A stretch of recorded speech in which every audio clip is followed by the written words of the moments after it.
All right. Hi, welcome. My name is Jacob. Uh, so let's go ahead and get into this. I'm looking at the questions right here. So, based on the information in the case, which neck pain classification category and phase of rehab would this patient fall into? Let's discuss my reasoning. For the specific case that was given to us, I would classify this person as a WAD or a whiplash associative disorder. It's also known as neck pain with coordination impairments. And my justification is based off solely on the mechanism of how the injury occurred with this patient. For example, this patient, they recently had just come from a ski trip, and on the ski trip, the incident occurred that as they were skiing, another skier slammed into the back of the patient, causing their head to whip back in that motion and having the patient drop to their knees. Patient also reported headaches afterwards as well, more frequent than what they're used to, and just pain all around with movement making it worse. And upon palpation, there's a lot of tenderness. So very light to the touch or just a little firm. The muscle's very tender. And as well as the phase of healing, this patient is in the subacute.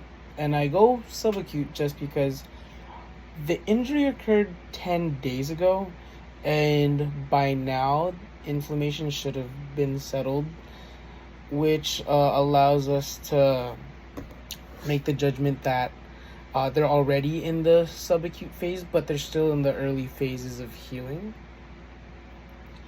And let's now discuss the typical patient presentation for people categorized in the WAD or WAD category.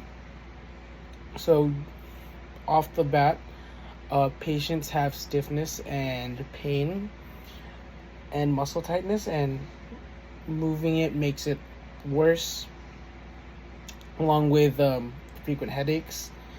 Some get more headaches than others, but headaches is part of the presentation, as well as some light sensitivity, sound sensitivity, thermal insensitivity. But usually that's in the acute phase, and this individual is going to be in the subacute phase, so any thermal agent should be fine for them for right now. They even specified that heat pack makes it feel better, but I digress. Other common presentations are that they have positive deep neck flexor and extensor tests. And again, the palpation, very tender to the touch in terms of the palpation as well. Now, moving on to some common interventions for patients in this category, and let's be specific to this phase of rehab as well. So for the phase of rehab, since they're going to be in the subacute, we're able to use hot packs and heating packs, since there's no longer any inflammation that'll cause any further inflammation. Using that thermal agent would also help as well, along with some manual therapy and some myofascial release or trigger point therapy as well. That'll also be very helpful to the patient, and that's for pain management. Now moving to improving mobility. So active range of motion, and because they're in the subacute phase, yes, they have range of motion going to mid-range, and then they feel pain.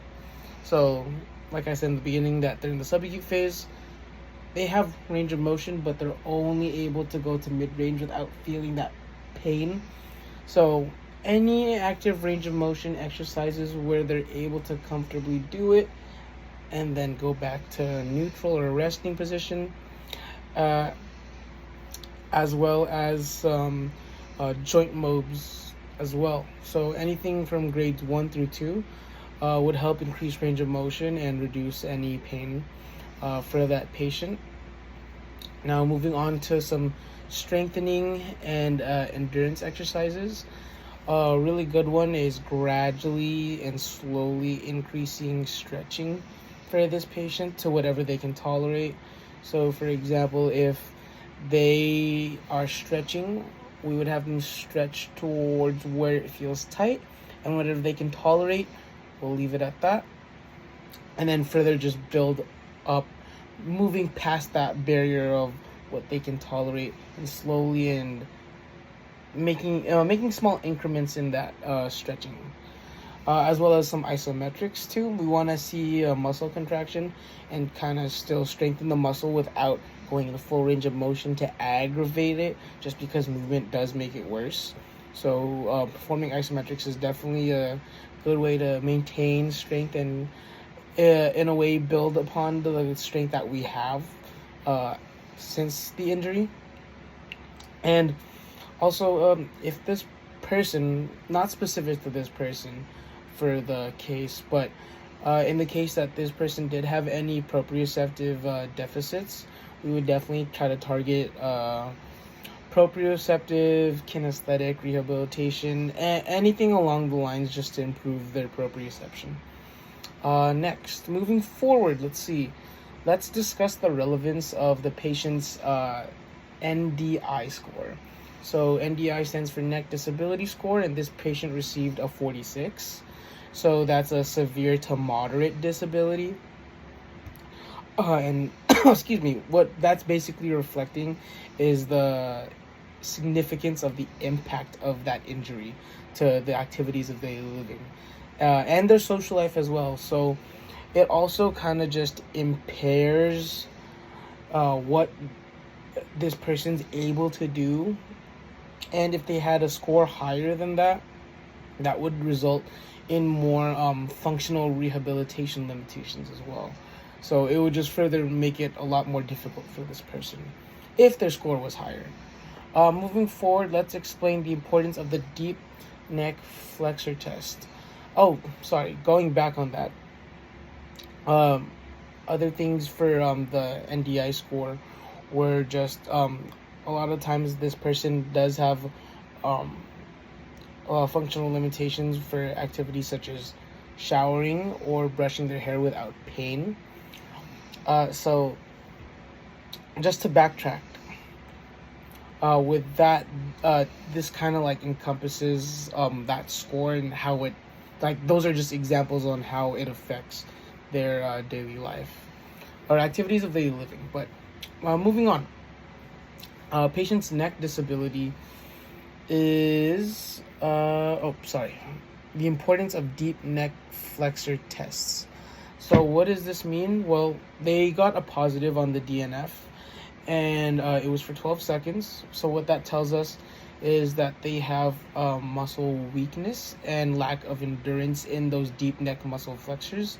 So really just making it a priority to target and emphasize strengthening those muscles so that we can get stability back on those deep neck muscle flexors to make sure that there's no active pain in the neck whenever we kind of like go into a flexion motion. Yeah, another good point too is with those like functional limitations, it's really just what's it called? It really just affects that person not being able to comb and shower. But moving on, I'm looking for the question. Sorry about that. What education would you provide the patient about her condition and expected course of recovery? So what I would do is first educate them on the nature of their injury and what it is, how it occurs and what it affects. Also, just let them know what whiplash is and how it affects both joint and muscle structures, which can lead to pain, stiffness, and muscle tightness. And then as also really going into the talking point of continuous therapy and making sure that receiving proper treatment really does help make a difference in reducing the pain and uh, progressing the stages of healing, but also really emphasizing the importance of having patience with healing, just because it can take a while for our bodies to properly heal, especially from acute all the way to chronic. It can take as long as like years or months. There's no given date for each patient, and the severity of your injury really dictates how much of a recovery and what length of time you can make that recovery. Also, let's move on to what specific exercises would you include to manage her neck pain? So, first exercise I would like to do is chin tuck. So, going into a chin tuck, we're really kind of just focusing on reducing pain for the neck flexors and strengthening those neck flexors. So what I would have her do is give her the cue of gently bring your chin to your chest, and I would have her in the seated position. I could also have her in the supine, but for this purpose, we'll do seated. So from here, we'll hold that for 5 to 10 seconds. And after 5 to 10 seconds have passed, we'll go ahead and repeat that 10 more times. Next exercise is going to be scapular protraction. So what this is going to emphasize on is really strengthening those upper traps and scap stabilizer, as well as the levator scapulae. So really, I would have them give the cue of pretend that there's a pencil in between your shoulder blades. And so from here, I would have her squeeze her shoulder blades together. I could also put my hand in between her shoulder blades while she's squeezing, giving her that tactile cue. And then have her hold that for 5 to 10 seconds and repeat that for 10 times as well. And now I'm going to demonstrate 2 exercises that I would have her do in our treatment session today. So, like I said, I would have her do chin tucks. So have her seated in a chair or supine with her knees bent, and then give her the cue of bring your chin gently toward your chest. Hold that for 5 to 10 seconds. 1, 2, 3, 4, 5. We'll do 5 seconds and bring it back up, and then we'll repeat that 9 more times, so a total of 10 times. Next, I'm going to have her do some upper trap stretching. So I know that she does get pain on her upper traps. So what I would have her do, so we could do either side. For this purpose, I'm going to do my left ear to my left shoulder. So I'm stretching my right upper trap. I'm going to use my left hand to gently and gradually stretch my neck towards my left shoulder. Once I get to a point that I can tolerate, I'll hold that for 5 to 10 seconds. Or excuse me, I'll do that for 30 seconds, 2 to 3 times. And then I'll repeat the same action on the other side of my head. So after I do 2 to 3 times of this upper trap stretch, I'll go to this one. And you should feel the stretch right around the line of your neck, kind of like the ramp part of your neck, if you think about it. So yeah, if you have any questions, go ahead and call my number. My number is and scene. Thank you.